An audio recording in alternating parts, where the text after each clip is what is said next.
Go turn me on over here first, darling. You're live and you just disappeared. There's a little bit of coffee left in the pot. Should I turn it off? Yeah. That's right. I do not want to be intruding in anything. Come on through. Come on. Thank you. We're just fixing to get started.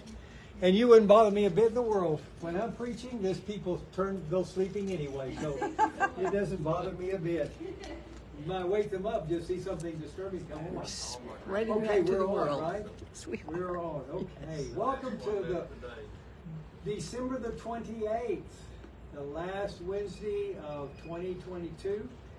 And we're going to be finishing up a Bible study looking at the birth narrative of Jesus in the Gospel of Luke.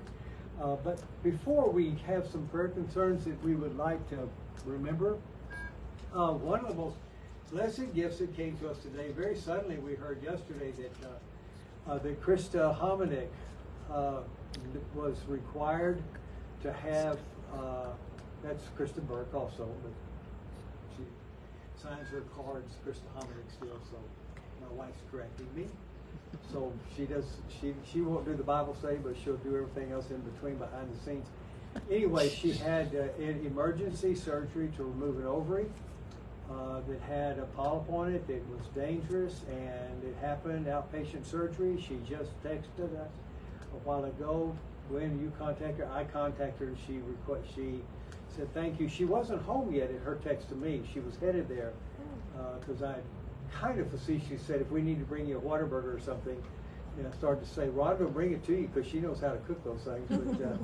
But she said I'm just going to go to bed, and so she sounds like she's doing well. But we do pray that things will be well with Krista and that this was just a real healing for her. I talked with Paul Houston, who's got issues with his right knee, actually both knees, but the right one is the most painful, and he had an MRI yesterday and was given some meds, and I promised to pray for him. He may need knee replacement surgery, and so I don't know what's happening there, but Paul was here Sunday morning and ate with us Sunday lunch, that Christmas Day lunch. So it was just a beautiful, beautiful time for us to share with him. He was part of our gang that went to our men's walk to Emmaus, and he and Judy have been very precious. That's his wife, Judy. Surprisingly so. So I really, really do enjoy him so very much.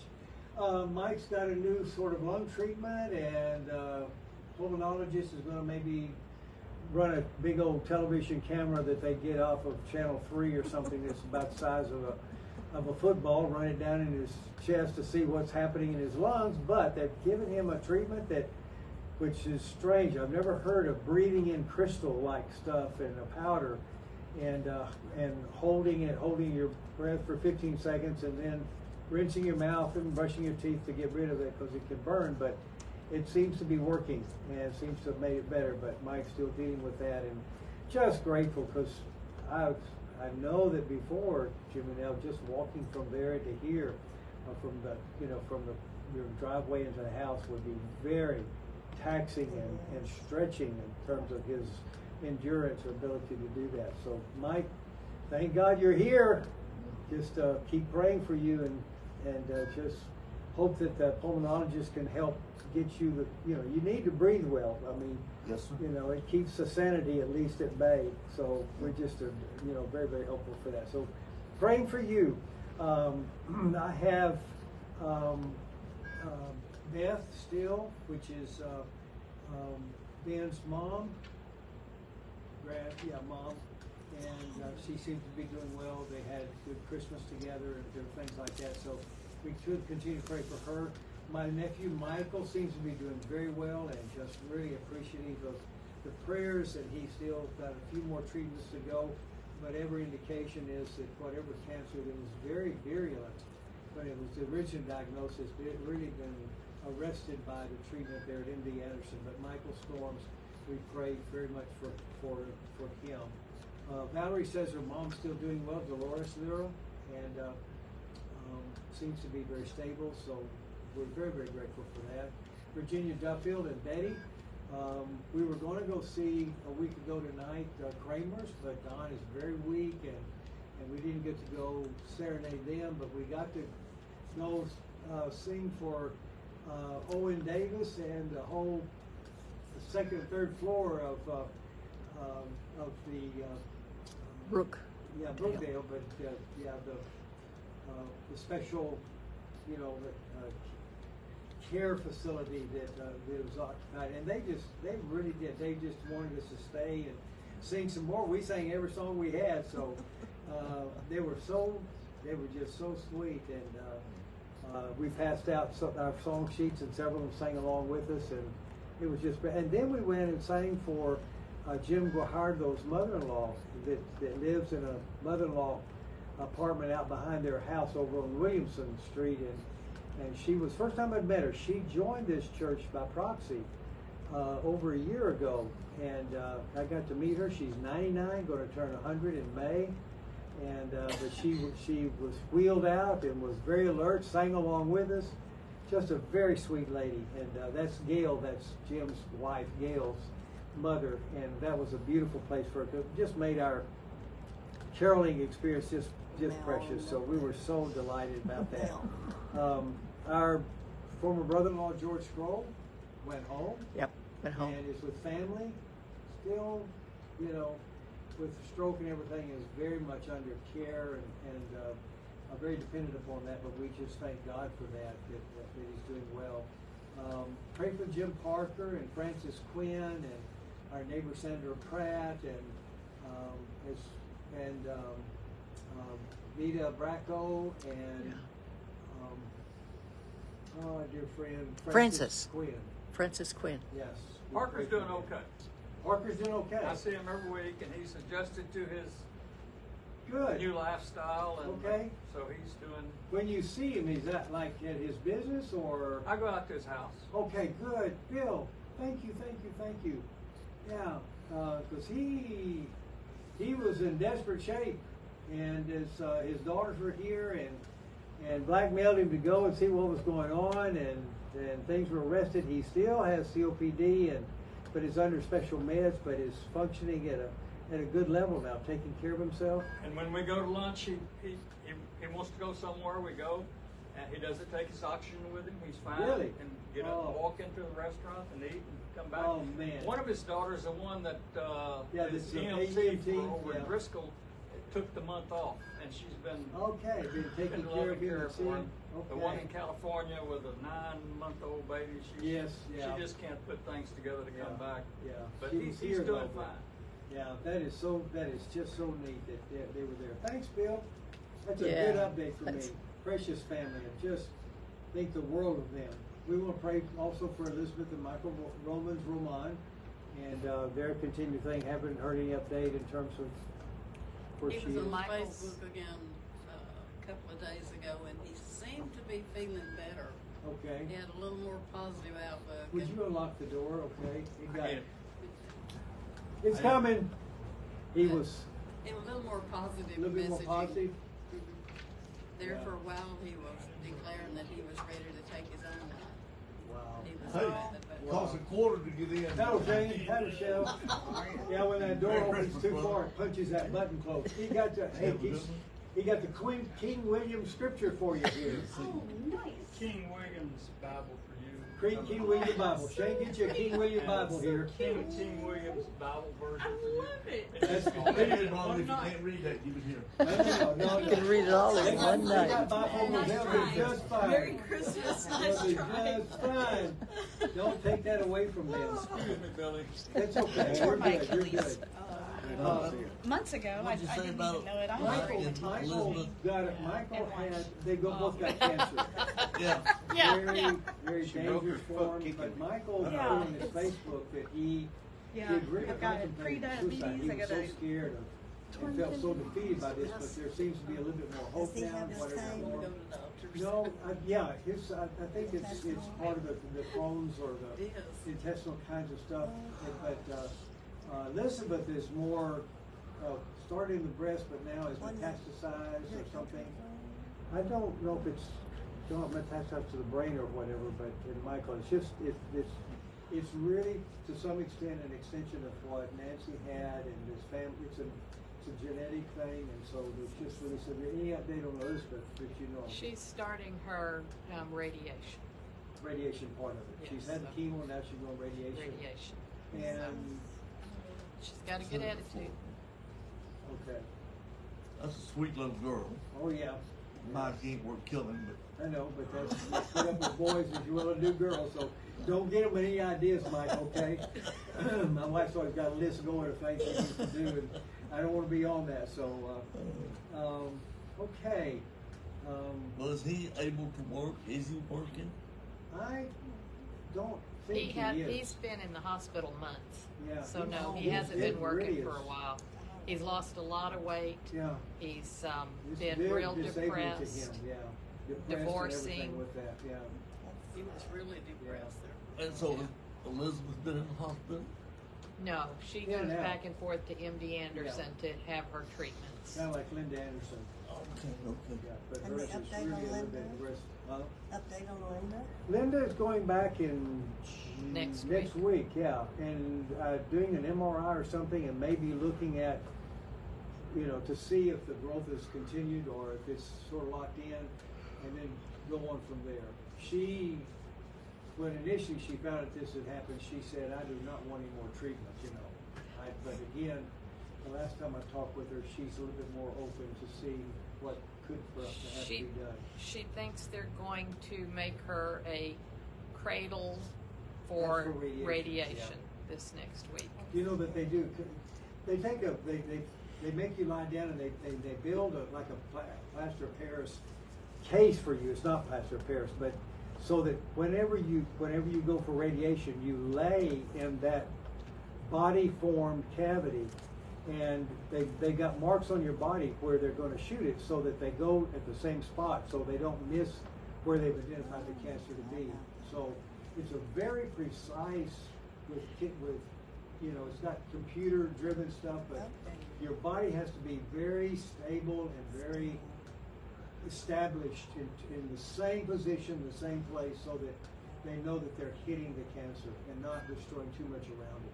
Yeah, they burned a hole in my Yeah, can burn a hole and everything that way. She said that cradle, she was telling us this morning, it's like a bean bag and they push it all Right. around and get her formed. When they're done with it, they pull like a balloon would have, or not a balloon, but a ball. Yeah. They pull that out and it just becomes like a bean bag again. Huh. I don't know how it holds its shape through Yeah, how they figure weeks that is. of that. I may But- not. It may just reform every time it's put in position so that she doesn't move. Mhm. So it kind of surrounds her. It may be that it doesn't have to be exactly the same thing, but they have it so, you know, the people that I've seen, I've not seen it on Linda, but they actually put little X marks where they're going to shoot it here and here, and it just goes in. Some of them, they actually just circles the body and fires it in at that one spot all the way around, computer driven brain sort to of do thing. that. Yeah, but it's really a thing, and she has claustrophobia, and she learned to listen to music when she was in the tube, and God got her through that, which was a miracle, This because is she had Linda, or Linda. She had to shut it down the first time. It was so creating such panic attacks. So God has really given her strength, emotional, to go through what she's had to go through. So we continue to pray for her. Really do. She's amazing. Marilyn Milam didn't make Kiko's tonight, but I know she's been struggling with some surgeries that she had, but came through it okay. But I have not heard exactly what she's doing. She was out. She was here at church, not this week, but The the one previous before, week, yeah. And she brought Claude along with her too. Any other needs that you have that you would remind us of that special concern? We just have a lot going on Okay. in the family. Family Just- stuff. Okay. Yeah. Thank you. Yeah, Shane. My mom got COVID for Christmas. Oh, That's dear. right.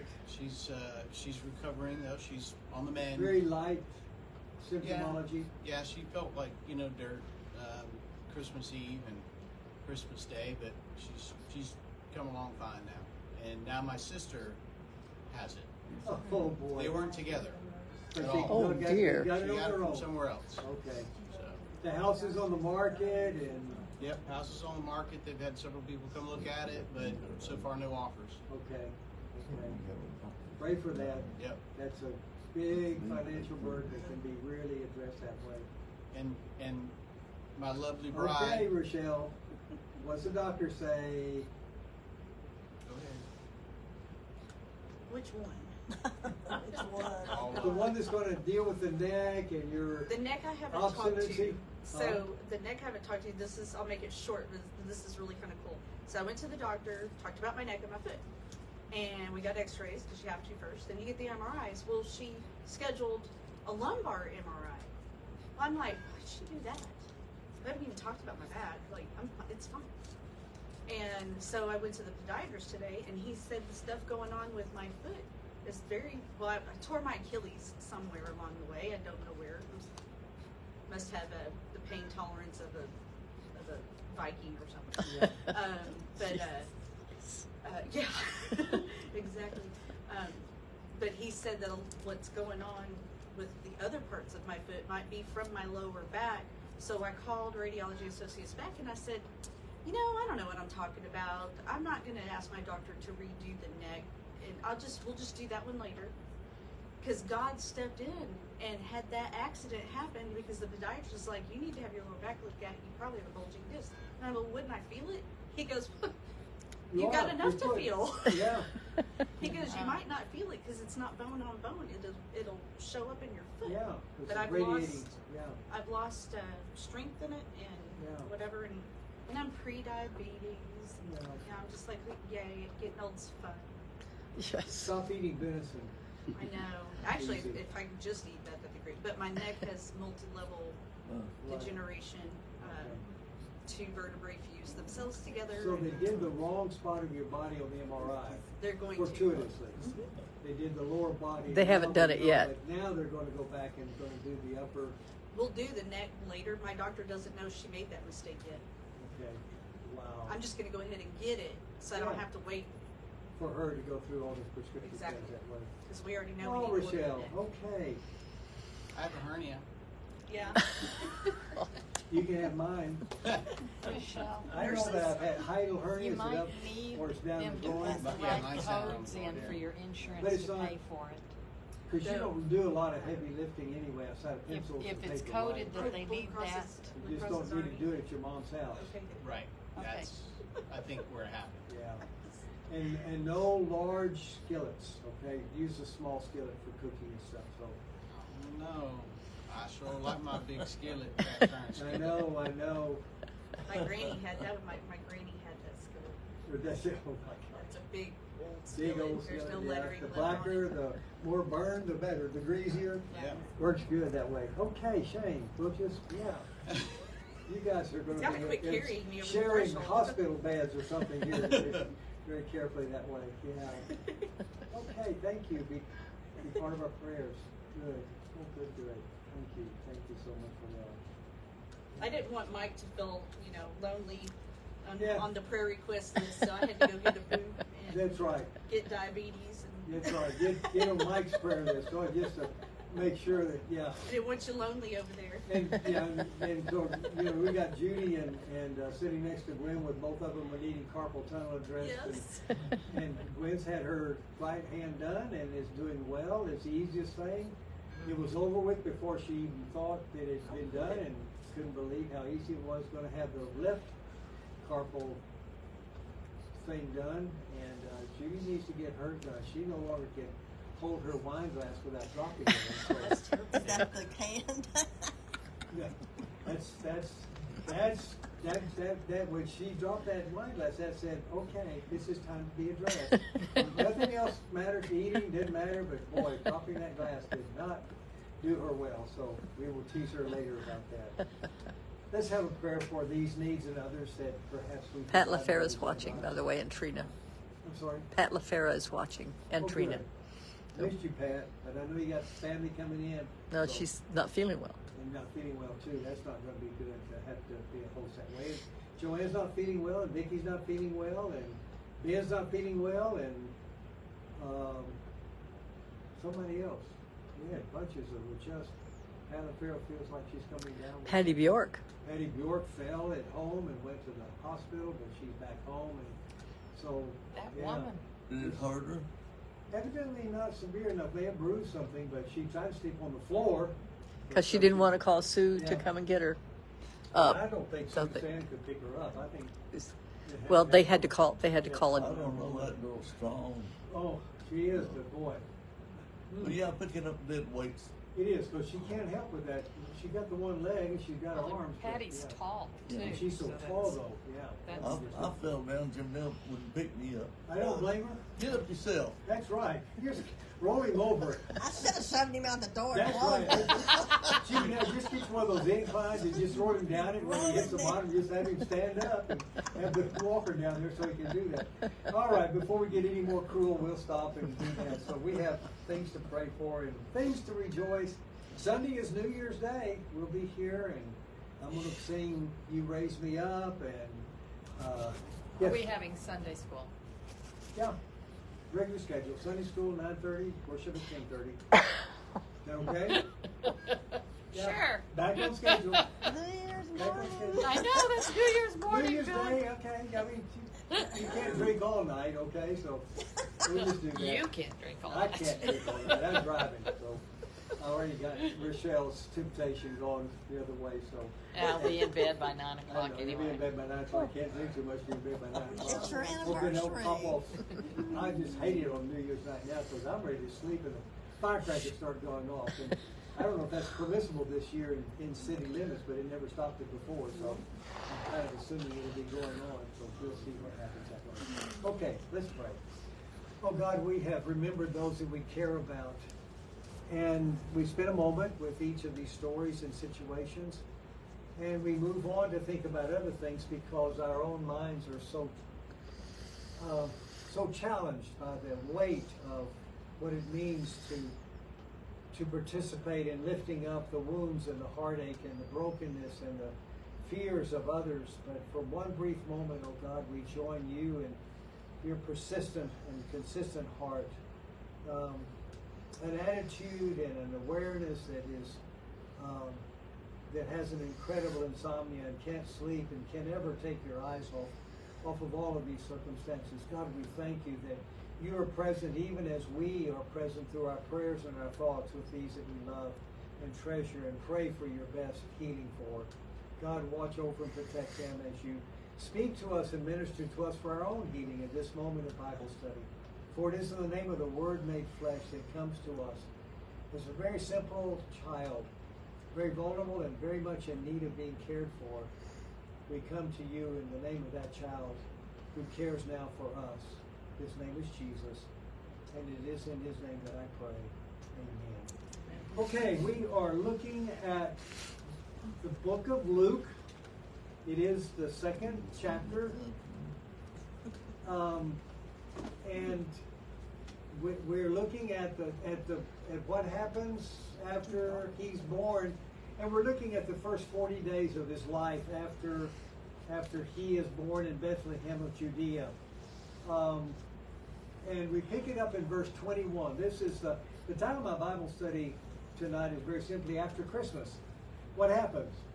And so in verse 21 of Luke chapter 2, it begins with the simple statement that at the end of 8 days, which was by law, a law so important that it preempted all other laws of Old Testament instruction. For example, if on the 8th day of the birth of a son fell on a Sunday, you had to circumcise that child on the 8th day, in spite of the fact that it was considered a labor and was in violation of the Sabbath laws to do no work on the Sabbath itself. This was something that was required. We do not know on what day Jesus' circumcision happened. He was a Jewish boy. He was circumcised according to the law.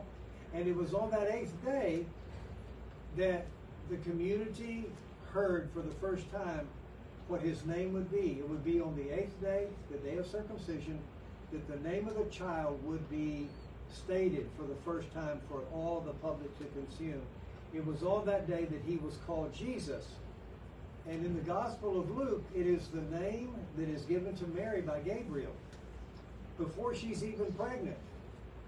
He comes and says, you're fixing to get pregnant, and you're going to bear a son, and you're going to call him the name Jesus because he will save his people from their sins. And of course, she argues and says, I don't know what to do with this because I'm not even married. And of course, Gabriel's answer is, don't you worry about it. It's in God's hands, and nothing is too hard for God, and he, His will be done, and you're going to call His name Jesus. In Matthew's gospel, it is Daddy Joseph that hears from in a dream what heaven wants his child, adopted child, if you please, to be named. He will name him Jesus, which was the man's role in a Jewish household. The firstborn son often, almost without exception, was a junior, would receive his daddy's name. The other subsequent children would have other names of the family.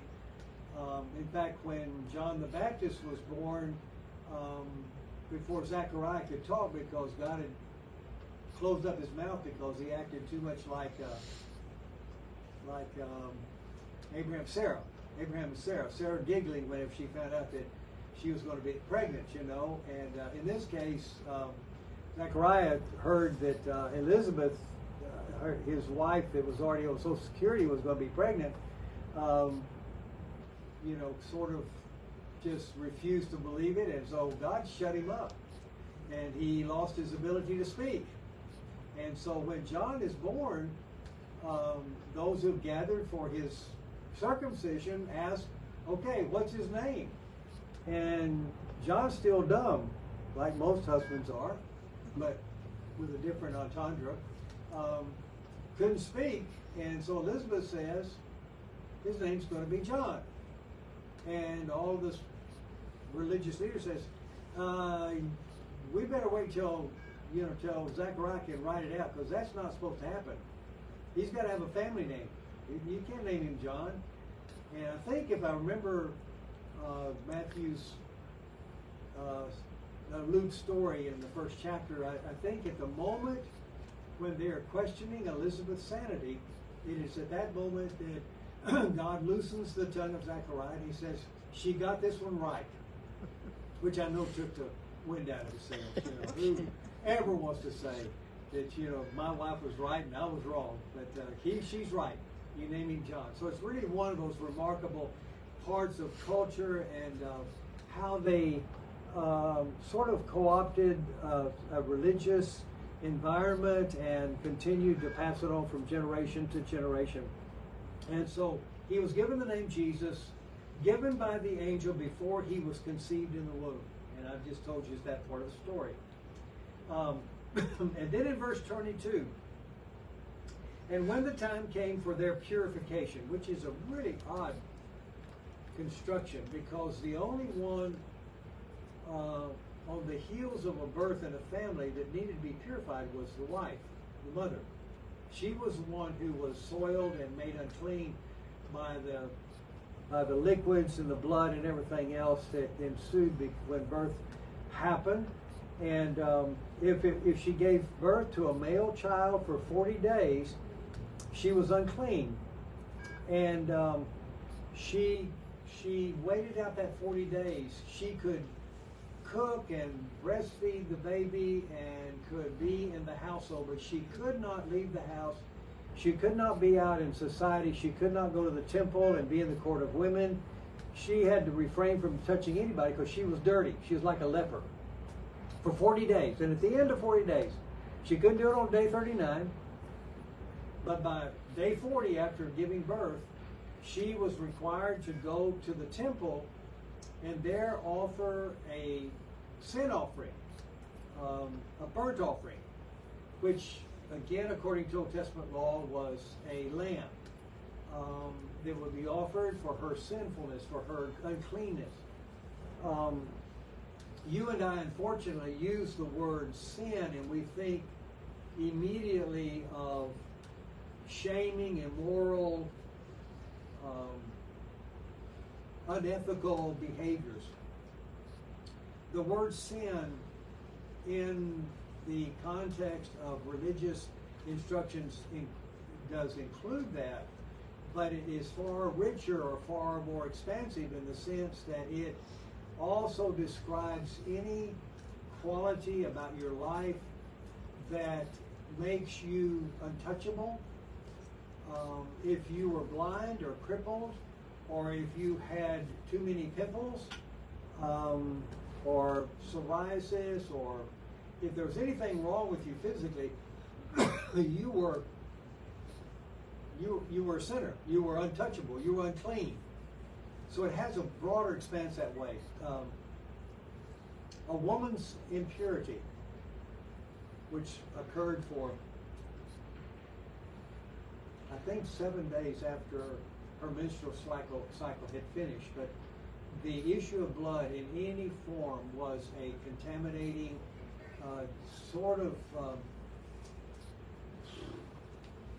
a sinister, evil influence of men in battle, for example, getting blood on their hands, or if you remember Jesus telling the story of the Good Samaritan, when he has been bloodied and left for dead alongside the road, two religious leaders come along, one a priest and the other a Levite, and they had religious obligations in the temple, and they did not dare go over and check on the man, because if they got blood on them, they had to go through a period of 7 days of uncleanness. They could not be involved in the religion. They had to go and bathe themselves as a baptism, ablation in water, offer a daily sacrifice. Sometimes they would shave their heads. They would go through a whole form of gestures of cleansing themselves of the tainted, desecrating touch that they might have entered into. And so that's more of what Mary is facing for 40 days. Now, if she had given birth to a female, it would not be 40 days, it would be 80 days that she was impure. I do not want to stretch your imagination too far with this, but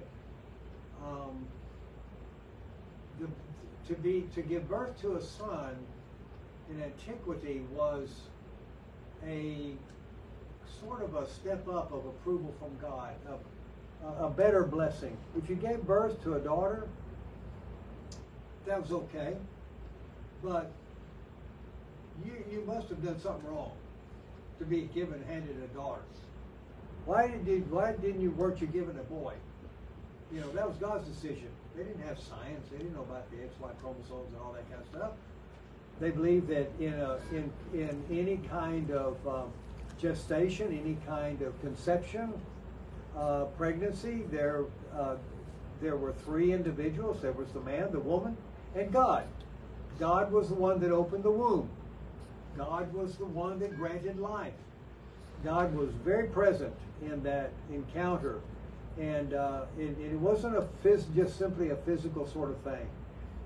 It's why, again, adultery wasn't so much the act of sexual behavior as much as a violation of the fact that how does God get involved in something that is not according to His rules, according to His law?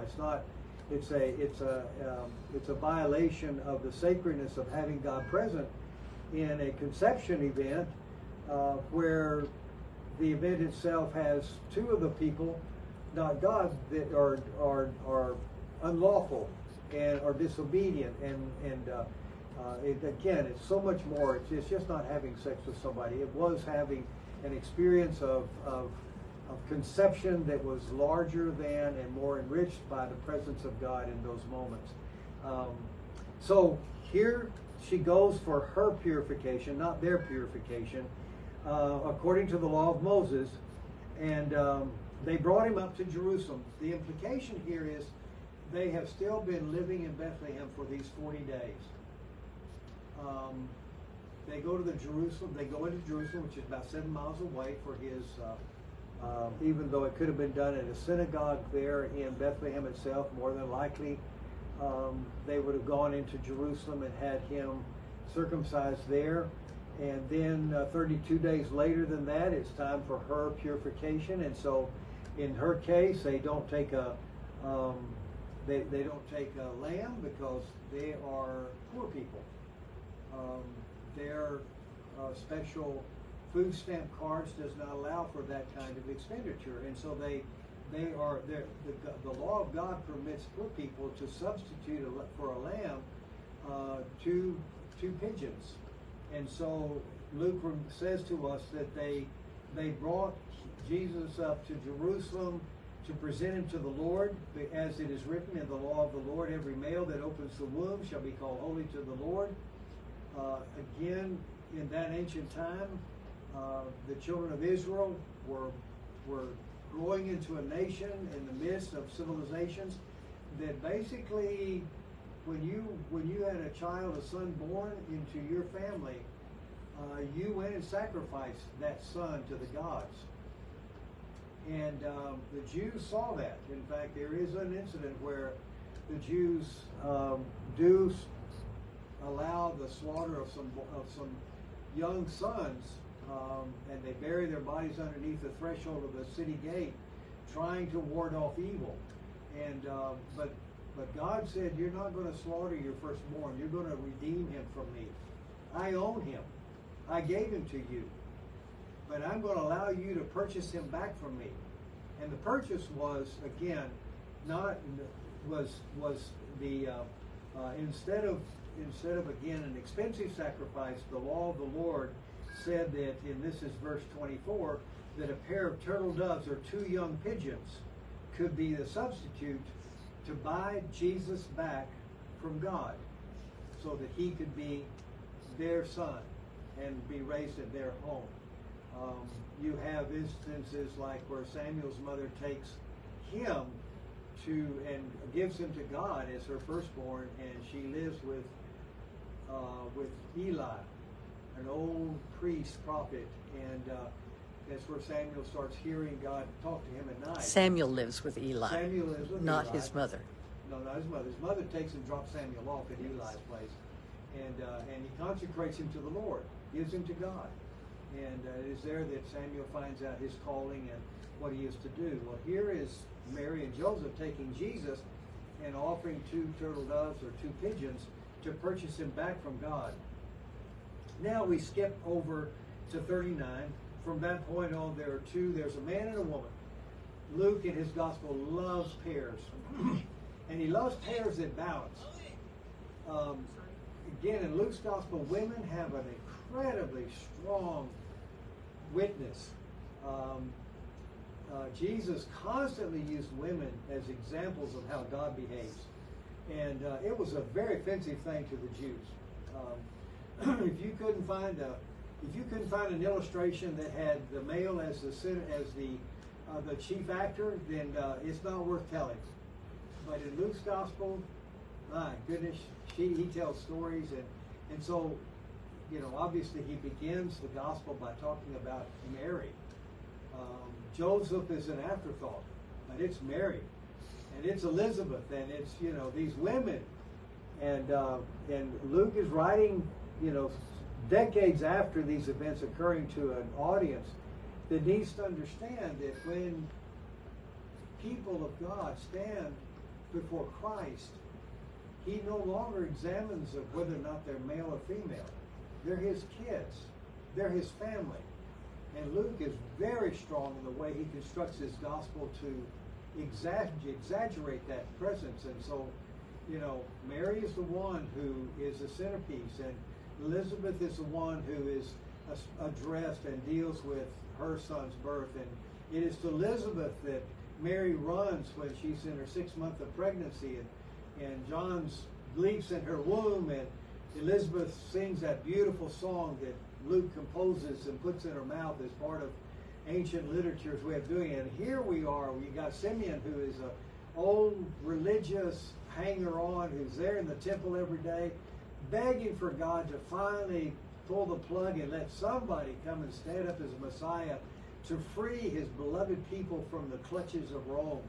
And then there is that old daughter, prophetess Anna, who just was one of those classic women that was right there on the boundaries of religion and of the male-dominated sort of thing, who was a widow at 84, and she kept going to the temple and worshiping and praising God. There was nothing more important than her love for God. and she sees Jesus, and she sees Mary and Joseph, and she just is really beside herself. And then in verse 39, at the end of 40 days, having experienced Simeon and Anna doing what they did, Luke records that, and when they had performed everything according to the law of the Lord, they returned to Galilee, to their own city, Nazareth. And again, I am guessing that they have been residing in Bethlehem until all this is done. Galilee to Jerusalem was not a one-day trip to San Antonio in a fast-running Corvette. To go from Nazareth in Galilee to Jerusalem was a 3 or 4 day journey. As the crow flies, it probably, if I'm coming off the top of my head, I don't think it was even 80 miles.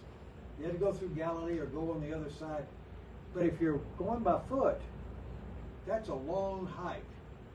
And so the implication of the story, in fact, the fact that they returned to Galilee of Nazareth, remember that's where they came from to be registered in the city of David, because Joseph was of the house and lineage of David.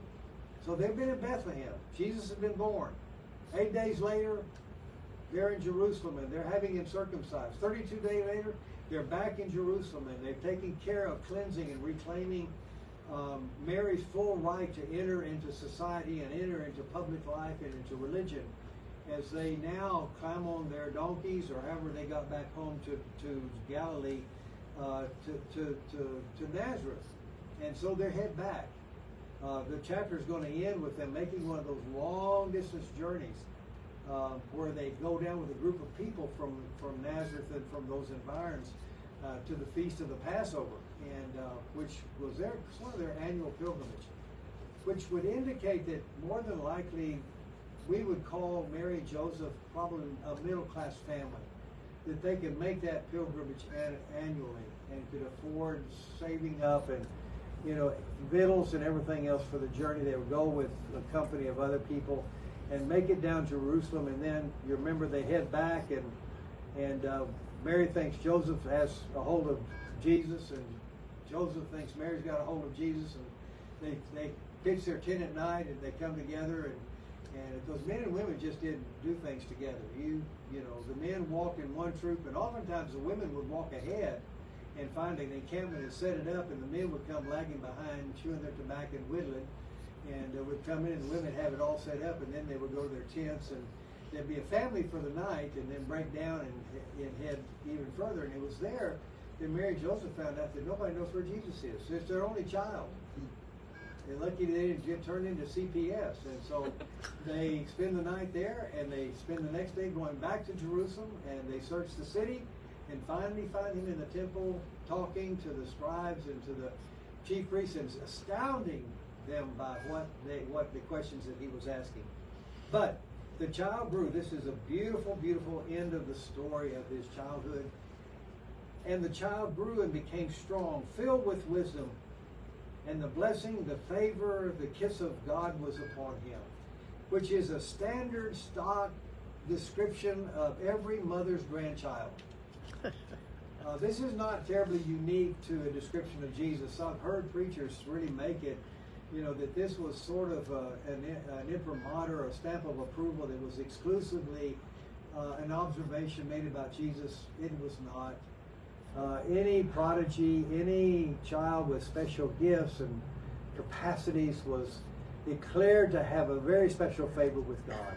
After all, where'd you get your gift from? You got it from God.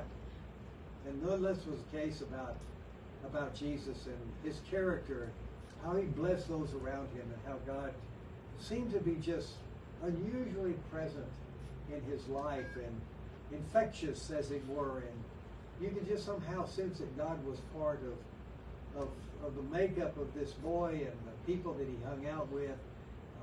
God's always looking for a neat advertisement, and he does it in you who follow him and who shape their lives to be tender and authentic and filled with integrity. You will find favor. You'll be the one that is favored with God. Okay, I don't know if I've found all the things to cover. I got all my stuff written down, but I don't know that I can give you some Old Testament references where you find that. But I'm done, and Gwen's already told me that if you got a small group, you don't give them the whole bale of hay. And so I'm going to save some for a little bit later, and send you cows on your way. Just hope that you have a blessed time. I will tell you right now that Judy and I are invited guests to the Boar's Head Festival Saturday night. First Christian Church. If you've never experienced the Boar's Head, Isn't that the 6th? yeah, no. Oh, is it the 6th? It's the 7th, 6th or That's the right. 7th. It's the 7th. It's Yeah. a week from Saturday. Yeah. I'm still advertising a little bit. Okay. It's a beautiful pageant of 200 people with children and orchestra and singers and Yes, you know, and the congregation joins, and it's just a beautiful thing. It really is it falls on the day of in the church calendar of Epiphany. Thank you. It was an E word, and I couldn't find it. I didn't want to say eulogy because it's not that, but the Epiphany. And it's just, oh my gosh, every time at the end of the thing, I'm not going to tell you what happens at the end, but man, at the end of the thing, I just find my heart in my throat, and it's just a very moving experience. And the shows are 3, 5, and 7 on the 6th of January, which is a week from Saturday.